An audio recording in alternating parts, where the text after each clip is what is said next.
오늘 우리가 읽은 이사야 52장 13절로 53장 마지막 절 말씀까지 해서는 여호와의 종의 고난과 승리를 함께 기록해 주고 있습니다. 우리 앞 시간에는 여호와의 종의 고난에 대해서 살펴본 바가 있는데요. 여호와의 종, 곧 우리 구원의 주가 되시는 메시아 예수 그리스도께서 왜 고난을 받으셨는가? 우리가 살펴본 것처럼 예수님은 연약이나 허물, 죄는 말할 필요도 없고요. 전혀 죄가 없으신 분이시죠. 그래서 절대로 죽으실 수 없는 분입니다. 그런데 왜 죽으셨는가? 바로 대속의 죽음이었죠. 53장 3절 이하에 보면 그는 멸시를 받아서 또 간고를 겪었고 질고를 아는 자요. 또 그 다음에 우리도 귀히 여기지 아니하였고 4절에 보면 질고를 지고 우리 슬픔을 당하고 쭉 이렇게 설명을 하고 있는데요. 예수님은 고난당할 만한 아무런 이유가 없음에도 불구하고 많은 멸시, 많은 간고와 질고, 고난과 찔림을 당하셨는데 그 고난과 찔림을 당하신 이유가 다름 아닌 예수님의 당해야 될 죄 때문에 당하는 질고가 아니라 우리의 질고요. 예수님의 죄로 인한 예수님의 슬픔 때문이 아니라 우리의 슬픔이요. 우리의 허물과 우리의 죄악을 인해서 대신 받으신 대속의 고난이요. 대속의 죽음이라는 사실을 53장을 통해서 우리가 살펴보았습니다.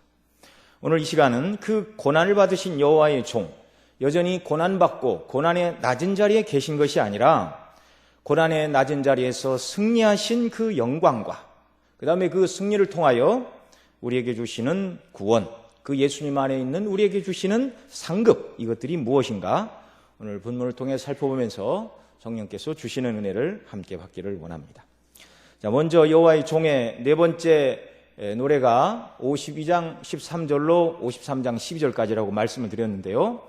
이 여호와의 네 번째 종의 노래의 시작과 끝, 그러니까 52장 13절 끝부분인 또 53장 12절에 바로 고난의 종의 승리에 대하여 앞뒤에서 이렇게 말하고 있죠. 그러니까 이제 글쓰기로 얘기하면 서론과 결론 부분에 숨이 쌍괄씩 결론입니다.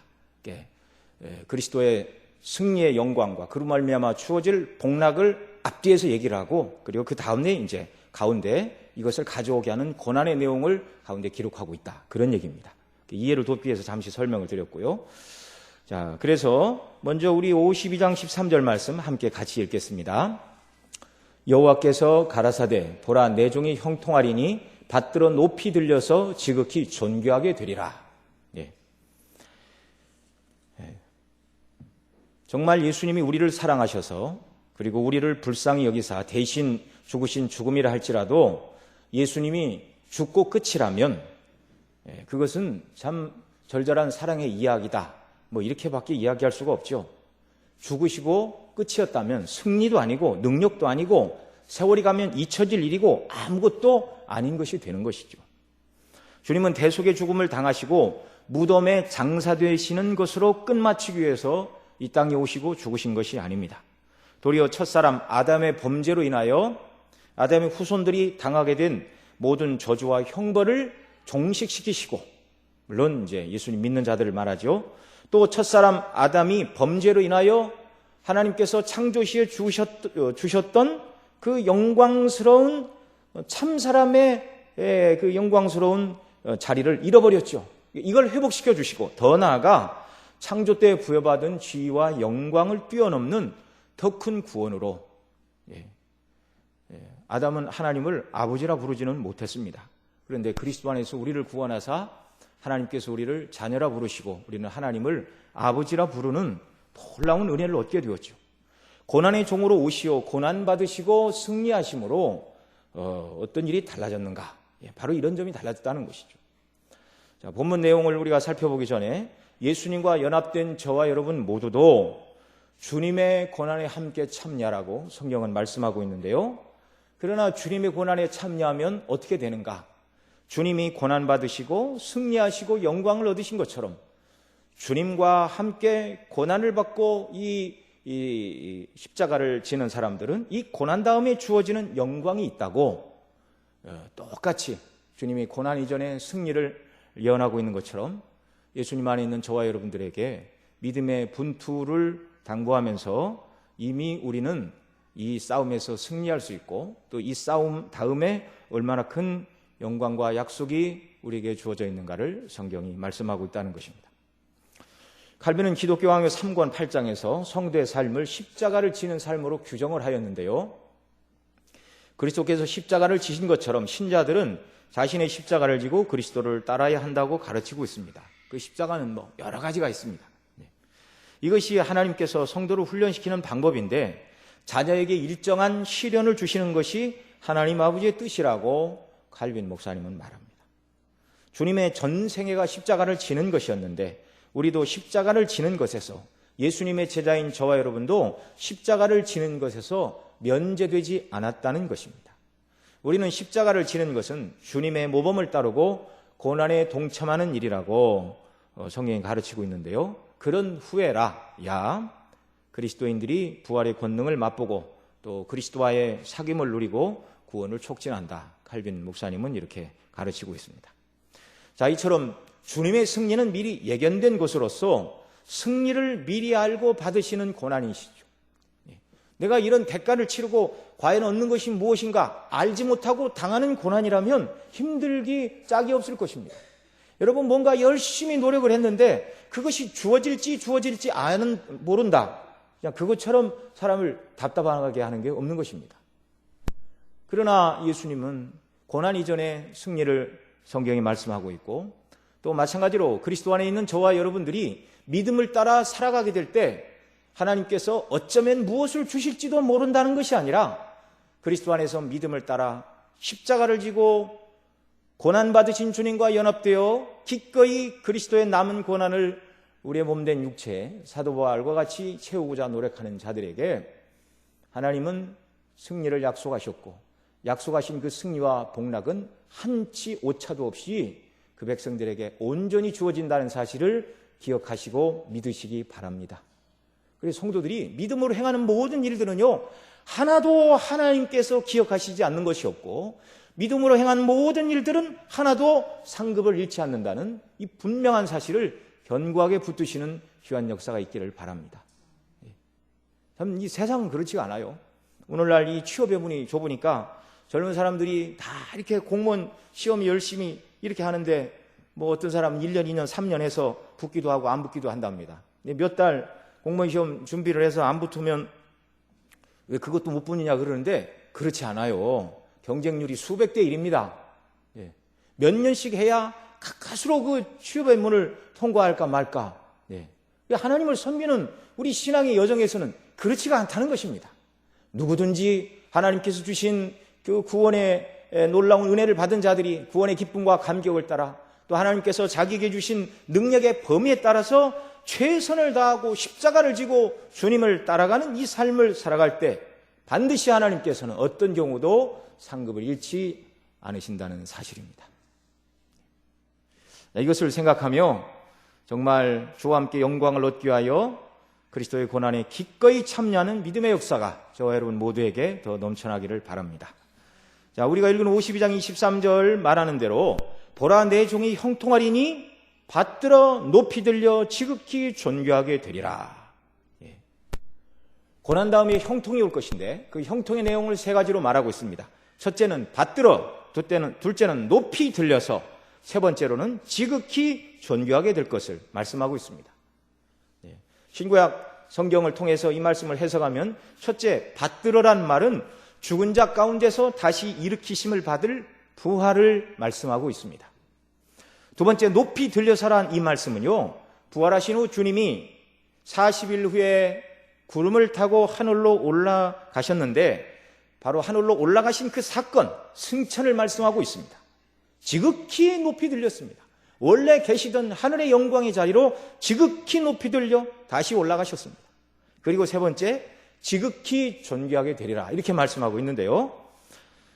이 말씀은 승천하신 주님이 우리가 아는 것처럼 하나님 보좌 우편, 권능의 우편에 앉으사 하늘과 땅의 모든 권세를 아버지께서 아들에게 맡기셨고, 아들 되신 우리 예수님은 만왕의 왕으로 만물을 통치하고 다스리시는 주로서 지금도 이 땅을 다스리고 계신다는 사실을 믿으시기 바랍니다. 예수님이 이 땅에 태어나기 700년 전에 이미 고난으로 우리를 위한 대속의 죽음을 통하여 죽으시고 무덤에 장사되었다가 부활하시고 승천하시고 지극히 존귀한 하나님 보좌 우편에 앉으실 것을 이미 말씀하고 있는 것이죠. 하나님의 계획하신 대로 다 이루어졌습니다. 자, 오늘 본문이 여호와의 종의 승리를 말씀하고 있다고 말씀을 드렸는데 승리가 무엇이죠? 이기는 것입니다. 최고의 승리는 무엇입니까? 완전히 철저하게 이기는 것이 최고의 승리입니다. 요즘 우리나라가 이 바이러스, 메르스라는 바이러스 때문에 보통 혼란한 것이 아닌데요. 이 바이러스를 완전히 통제하여 철저히 괴멸을 시켜야 됩니다. 사멸을 시켜야 됩니다. 살아있는 바이러스가 하나도 존재하지 않는 상태, 그런 상태가 돼야 이제 바이러스와의 전쟁이 종료가 되는데요. 이렇게 될 때 메르스와의 전쟁에서 승리를 했다. 비로소 그렇게 말할 수가 있는 것이죠. 그러면 죽은 자에게서 최고의 승리는 무엇이죠? 바로 사망을 이기고 다시 사는 것이 죽은 자에게 있어서 최고의 승리입니다. 사망을 경험한 자에게서 최고의 승리는 바로 그 사망 권세를 이기고 부활하는 것. 신약에 보면 사도행전과 신약의 여러 서신들을 보면 특별히 사도행전에 보면 베드로 사도, 바울 사도가 각처에서 행한 여러 편의 설교, 또 서신서에 보면 사도가 만약에 그 교회를 방문했으면 무엇을 설교했을 것인가, 그것이 이제 서신서들의 내용인데요. 그런 설교문들이 기록되고 있는데 사도들이 증거한 이 진리를 캐리그마라고 그렇게 얘기를 합니다. 그 캐리그마의 제일 중요한 핵심 내용이 무엇인가? 그리스도의 고난받으심과 죽으심, 그리고 부활하심과 승천, 이것이 사도들이 증거한 복음 메시지의 핵심이었습니다. 신구약 성경에서 하나님의 말씀을 전달하는 자들을 이제 케룩스라 그렇게 부릅니다. 왕의 명령을 전달하는 전달자를 케룩스라 부르기도 했고, 또 하나님 말씀을 전달했던 구약의 선지자들을 케룩스라 이렇게 불렀는데요. 왕의 명령의 전달자이든 하나님의 말씀을 증거하는 선지자들이든 이들은 절대로 자기 말을 해서는 안 되는 자들이었습니다. 명령받은 대로 심부름하는 하나님의 심부름꾼으로 하나님이 선지자들을 부르셨다, 그 말씀이죠. 만왕의 왕으로 하나님께서 불러주신 선지자들, 신약의 사도들은 바로 하나님께서 주신 그 말씀을 전해야 한다는 말이죠. 또 그들이 전달하는 행위, 오늘날로 말하면 설교하는 것을 케룩소다 이렇게 불렀는데요. 다 캐리그마, 케룩소, 케룩소 다 똑같은 어원에서 나온 것이죠. 이 말은 이제 하나님께서 주신 말씀을 말로써, 그러니까 구음으로써 이렇게 전달하는 행위를 표현하는 것인데요. 그러니까 설교는 기록된 하나님의 말씀을 청중들이 잘 알아들을 수 있는 말의 형태로 전달하는 것인데, 그 전달하는 내용이 바로 캐리그마. 그런데 사도들이 전달했던 그 캐리그마의 핵심이 말씀드린 대로 예수 그리스도의 죽으심과 부활하심, 그리고 승천하심, 하늘의 보좌에 앉으심, 그리고 다시 오실 주님, 이것이 신구약 성경의 설교자들의 핵심 주제였다, 이렇게 요약을 해도 전혀 무리가 아닌 것입니다. 사도행전 2장에 보면 베드로 사도가 이렇게 설교하죠. 하나님께서 사망의 고통을 풀어 살리셨으니, 예수님에 관한 얘기죠. 이는 그가 사망에 매여 있을 수 없음이라. 또 그 다음에 좀 띄워서 그리스도의 부활을 말하되 저가 음부에 버림이 되지 않고 육신이 썩음을 당하지 아니하리라 하더니 이 예수를 하나님이 살리신지라. 그리고 부활 승천하시고 하늘에 오르신 예수님이 선물로 성령을 부어주셔서 너희의 보고 지금 듣는 이 모든 현상이 예수님께서 성령을 부어주심으로 나타나는 그런 영적인 복락이다, 이렇게 말하고 있습니다. 사도 바울이 선교사로 비시디아 안디옥에서 행했던 첫 번째 설교가 사도행전 13장에 역시 기록되고 있는데요. 그리스도를 증거하면서 이렇게 말합니다. 28절에 죽일 죄를 하나도 찾지 못하였으나 빌라도에게 죽여달라 하였으니 성경에 저를 가리켜 기록한 말씀을 다 응하게 하려 한 것이라.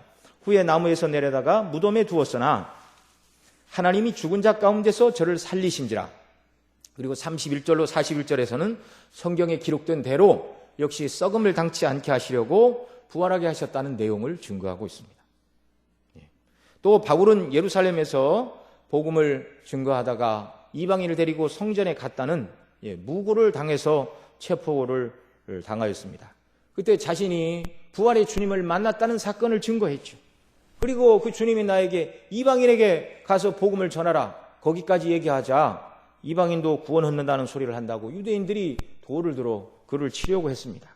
또 그 다음 장에 보면 23장에 보면 공회 변론하면서 여러분 형제들아, 나는 바리새인이요 또 바리새인의 아들이라. 죽은 자의 소망 곧 부활을 인하여 내가 신문을 받았다.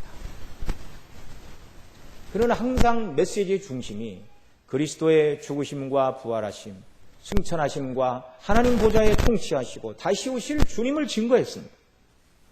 빌립보 2장에서 또 이렇게 말하죠. 사람의 모양으로 나타나셨으며 자기를 낮추시고 죽기까지 복종하셨으니 곧 십자가에 죽으십니다. 이러므로 하나님이 그를 지극히 높여 모든 이름 위에 뛰어난 이름을 주사 하늘에 있는 자들과 땅에 있는 자들과 땅 아래에 있는 자들로 모든 무릎을 예수의 이름에 꿇게 하시고 모든 입으로 예수 그리스도를 주라 시인하여 아버지께 영광을 돌리게 하셨느니라. 지극히 존귀하신 하나님의 아들께서 우리와 같은 사람의 몸을 입고 이 땅에 오신 이유가 무엇인가?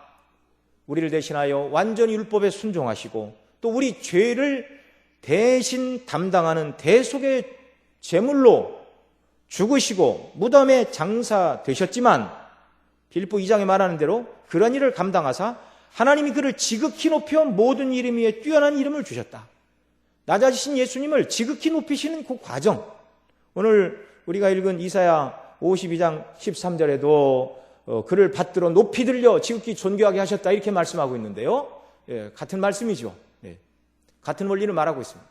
예수님의 부활과 승천, 보좌에 앉으심의 이 일련의 사건을 통하여 낮아지신 그 예수님의 이름을 존귀하게 해주셨다 이렇게 말씀하고 있습니다. 그래서 모든 인생이 그 예수님 이름 앞에 무릎을 꿇으면 영원한 복을 받고 그 예수님 거룩하신 이름 앞에 무릎을 꿇지 않으면 영원한 형벌을 받는 인생의 행복과 불행을 결정짓는 가장 권위 있는 이름이 바로 예수 이름입니다. 믿어 구원을 얻든지 믿지 않아 멸망을 받든지 예수님 앞에 정해져 있는 모든 인생의 이 두 길 외에는 다른 길은 없는 것이죠.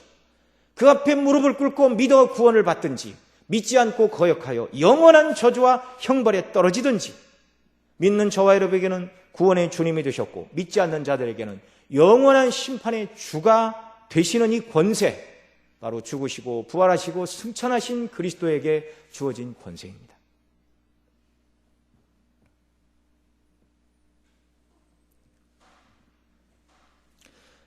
이 예수님은 죽은 지 3일 만에 부활하셨는데요.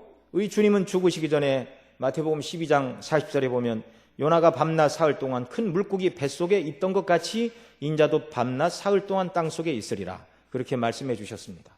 또 마가복음에 보면 8장 31절, 9장 31절, 10장 34절 마가복음에서만 3군데 다른 복음서에 더 있지만 죽은 지 3일 만에 부활하실 것을 말씀해 주셨습니다. 그러니까 신약 성경 여러 곳에서 예수님은 죽은 지 3일 만에 부활할 것을 여러 번 이렇게 강조하시고 말씀하셨죠. 청교도 설교자인 아이작 암브로스는 왜 3일 만에 부활하셨는가 이 부분을 이렇게 설교하면서 이렇게 말했습니다. 성경에 죽었다가 살아난 사람, 아니 성경에 죽은 자를 하나님이 살려주신 예가 신구약에 몇 번 있지만 어떤 이는 사흘 이전, 어떤 이는 사흘 이후이지 예수님처럼 사흘 만에 살아난 사람은 없다 그렇게 말합니다. 사흘 전에 되기 전에 살아난 사람이 엘리야 시대의 사르밧 과부의 아들, 그 다음에 엘리야의 제자였던 엘리사 시대 수넴 여인의 아들, 특별히 구약 성경에서는 이 두 경우를 기록하고 있습니다. 또 예수님께서 살려주신 회당장 야이로의 딸, 예수님이 가시기 전에 딸이 방금 죽었으니 선생님을 수고롭게 하지 마십시오. 방금 죽었다는 소식을 듣고 가서 살려주셨습니다.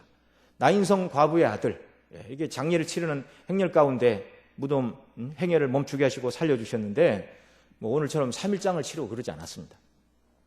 이들이 모두 3일 전에 살아난 사람들이고요. 그 다음에 이제 3일 후 나흘 만에 살아난 사람이 있죠. 마리아와 마르다의 오라비인 나사로인데 죽은 지 나흘이 되어 이미 부패가 시작되어 냄새가 날 때 살려주셨습니다. 그러면서 암브로스는 왜 사흘 만에 주님이 부활하셨는가?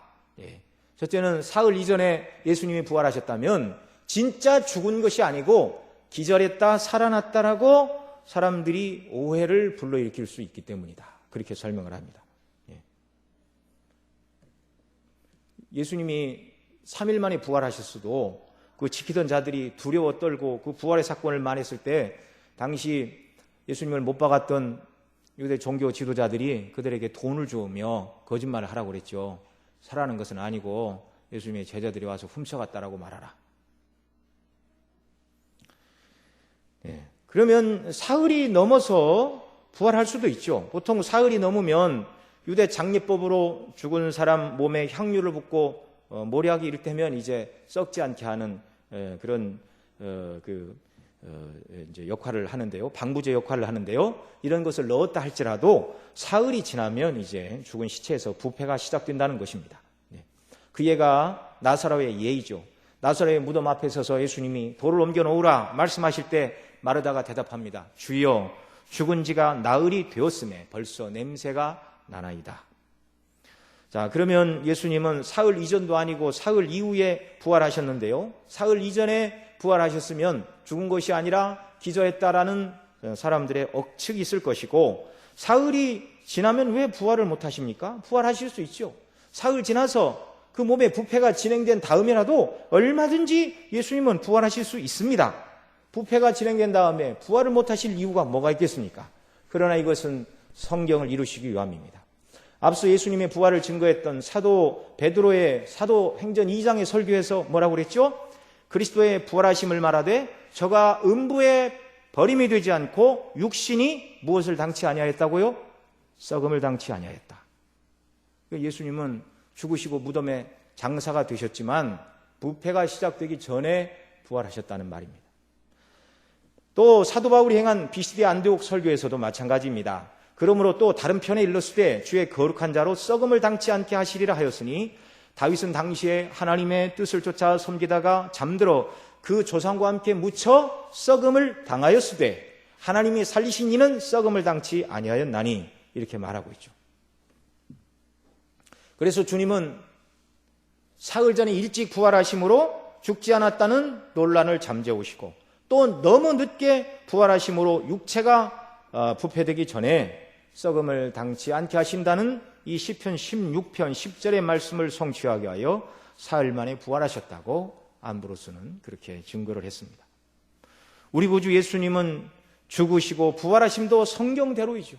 죄 없이 우리를 위해서 죽으셨지만 죽으심으로 죄값이 다 치러지셨으니 죽으신 예수님의 몸도 썩어야 될 아무런 이유가 없는 것이죠. 그러면 주님이 죽으신, 죽음을 이기고 부활하신 이 부활은 어떤 의미가 있죠? 죽음에 대한 철저한 승리라고 말씀을 드렸는데요. 그리스도의 이 부활, 죽음을 이기신 이 부활하심은 단순히 혼자 죽으셨다가 살아나신 사건에 그치는 것이 아닙니다. 우리의 죄와 허물을 대신 지시고 죽으신 죽음이셨기 때문에 예수님의 부활은 예수님이 그 죄짐을 짊어지신 모든 백성들, 곧 예수님을 믿는 신구약의 모든 백성들의 죄짐을 다 짊어지시고 죽으셨죠. 그래서 예수님이 죽음을 이기시고 정복하셨다 그 말은 예수님이 죄짐을 짊어지시고 죽으신 자들을 위하여 동일한 혜택을 준다는 그 말씀이죠.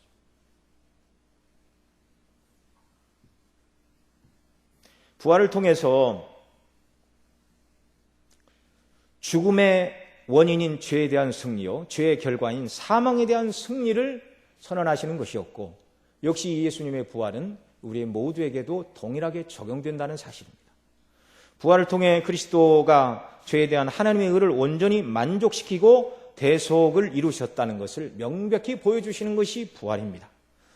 이것은 우리가 이 본문 앞 시간에 살펴본 대로 예수님의 죽으심이 우리 죄값을 지불하기 위한 대속의 죽음이었는데, 죽으시고 무덤에 장사되는 일련의 고난과 낮아지심을 통해 우리가 갚아야 될 죄의 빚을 갚는 과정이 낮아지고 죽으시는 과정이었다면, 이 예수님의 부활을 통해서는 그 모든 죄값이 다 치러지고 하나님의 의가 온전히 만족되었다는 것을 보여주는 승리의 사건이라는 것입니다. 한 사람 아담으로 말미암아 죄가 들어와 아담 안에서 우리 모두가 죄인이 되었지만 마지막 아담인 그리스도의 이 죽으시고 부활하신 이 구속의 사건 안에서 저와 여러분의 모든 죄와 사망의 문제가 해결되었다는 사실입니다. 골로새 2장 14절에서 우리를 거스리고 우리를 대적하는 의문에 쓴 증서를 도말하시고 지하여 버리사 십자가에 못 박으시고 이렇게 말씀하고 있는데요. 사람들에게 있어서 하나님의 율법은 자신이 죄인됨을 깨닫게 하는 표준 자유 척도입니다. 모든 인생이 하나님의 율법에 비춰볼 때 자기가 죄인이고 얼마나 하나님을 거스렸는가를 알게 되는 것이죠.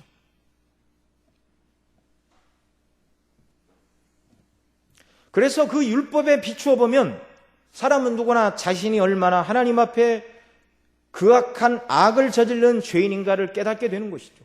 그런 의미에서 의면을 쓴 증서 율법이 정말 우리의 죄를 명백히 드러내는 증거 제목들이 되는 것입니다. 그런데 이 의문에 쓴 증서를 도말하시고 지하여 버리사 십자가에 못 박았다 이렇게 말씀하고 있는데요.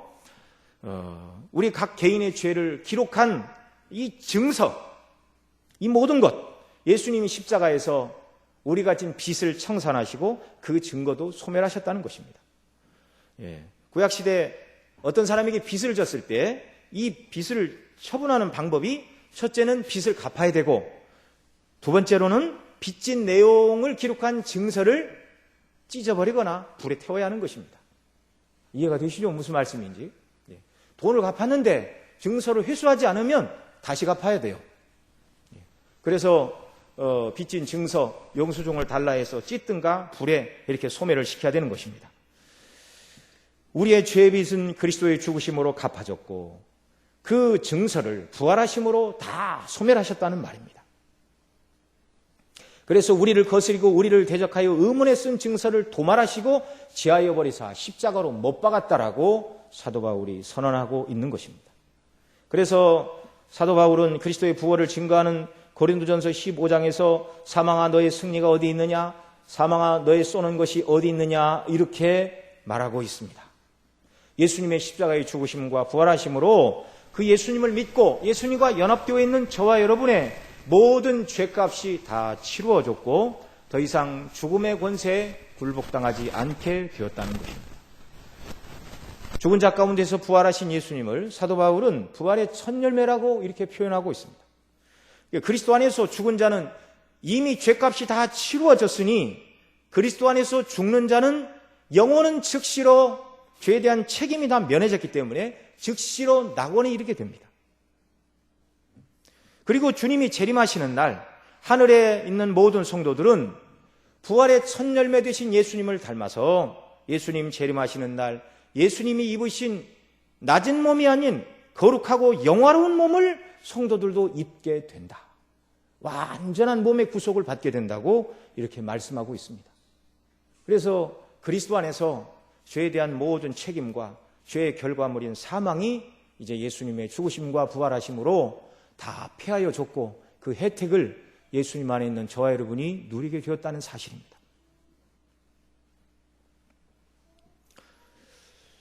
둘째로 53장 12절 여호와의 권한받는 종의 네 번째 노래 마지막 부분에서도 그리스도의 승리를 말씀하고 있다고 우리가 소두의 말씀을 드렸는데요. 53장 12절 말씀 또 같이 읽겠습니다. 이러므로 내가 그로 존귀한 자와 함께 분깃을 얻게 하며 강한 자와 함께 탈취한 것을 나누게 하리니 이는 그가 자기 영혼을 버려 사망에 이르게 하며 범죄자 중 하나로 헤아림을 입었습니다. 그러나 실상 그가 많은 사람의 죄를 지며 범죄자를 위하여 기도하였느니라 하시니라. 아멘. 자, 여기 앞부분에서 뭐라고 그러죠? 존귀한 자와 함께 분깃을 얻게 하며 강한 자와 함께 탈취한 것을 나누게 하리니 이렇게 말씀하고 있습니다. 분깃을 얻고 탈취물을 나누는 것은 전쟁에서 승리한 자들의 몫입니다. 승리자만이 자신을 따르는 자들에게 전쟁에서 얻은 전리품들을 나누어 주는 것이죠.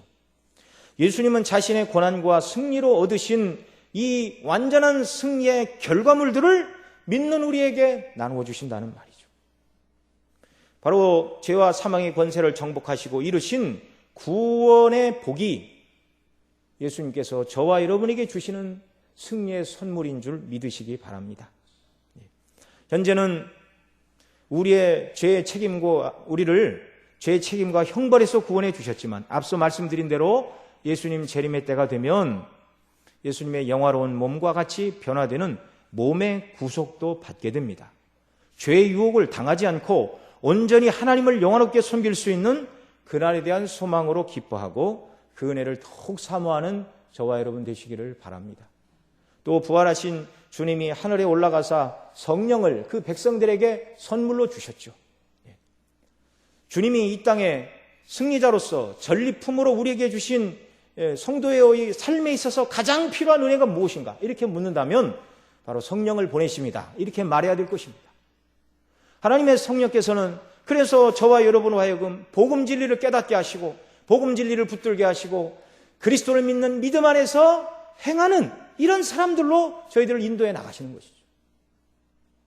그 성령께 붙들린 사람만이 남들이 보지 못하는 이 구원의 비밀을 깨닫고 정말 하늘에 대한 소망에 대한 영적인 눈이 열려 세상이 전부인 것처럼 살아가는 세상 사람과 다르게 살아갈 수가 있는 것입니다. 이런 역사가 저와 여러분에게 더욱더 넘쳐나기를 바랍니다. 보지 못한 것을 본 사람들, 보지 못한 것을 보았기에 그런 책이 있어요. 우리 진리의 깃발에서 나온 것 같은데 그 책 제목을 통해서 하늘에 대한 소망을 가지고 있었기 때문에 정말 죽음도 불사하고 선교지에 나가 복음을 증거했던 여러 사람들을 소개하는 그런 복된 책이 있습니다. 정말 성령께서 우리로 하여금 그리스도 안에서 하나님께서 우리에게 베풀어 주신 복락과 은혜, 장차 우리에게 주실 그 영광, 이 모든 영적인 비전이 우리 눈앞에 활짝 열리는 역사가 있기를 바랍니다. 보지 않는 것을, 눈에 보이지 않는 것을 믿음의 눈으로 보는 귀한 역사가 있기를 바랍니다.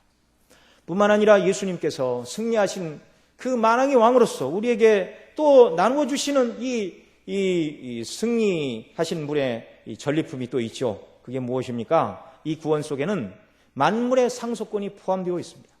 로마서 8장 17절에 보면 자녀이면 또한 후사 곧 하나님의 후사요 그리스도와 함께한 후사니 우리가 그와 함께 영광을 받기 위하여 고난도 함께 받아야 될 것이니라 이렇게 말씀하고 있습니다.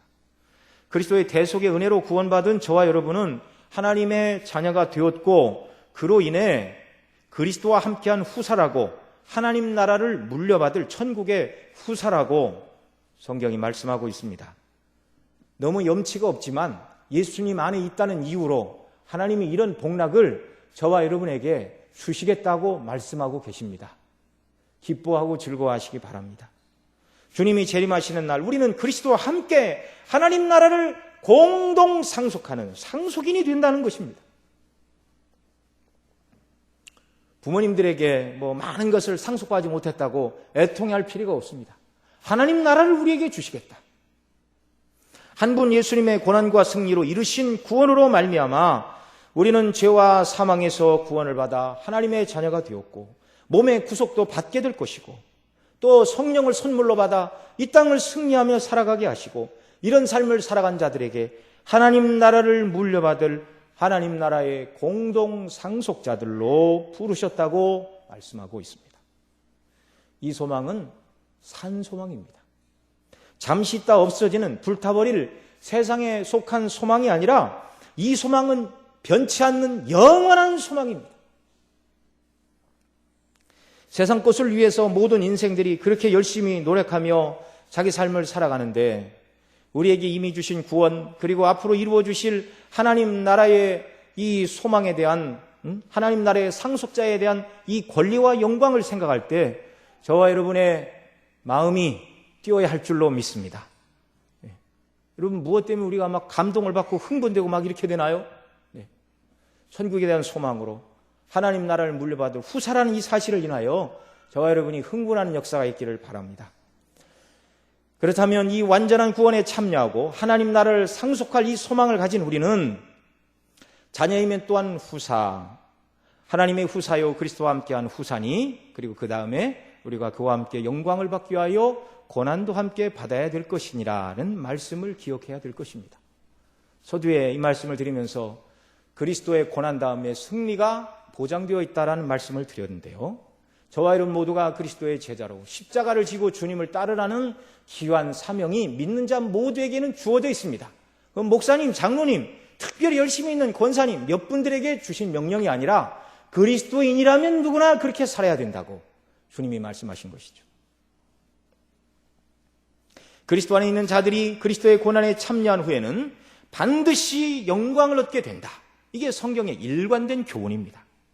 하나님의 나라와 복음의 영광을 위해서 저와 여러분이 절치부심하고 정말 수고하는 귀한 역사가 우리에게 있기를 바랍니다.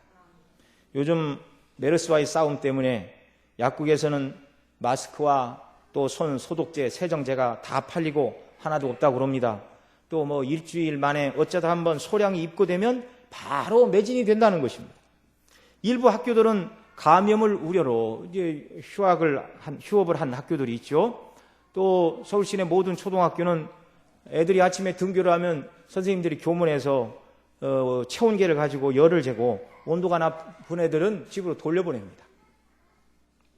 또 여러 사람들이 모이는 곳에는 가기를 꺼려하여 식당, 백화점, 극장은 사람이 모이질 않고 소비가 줄어드니 내수 경제가 위축이 되고 있다고 합니다.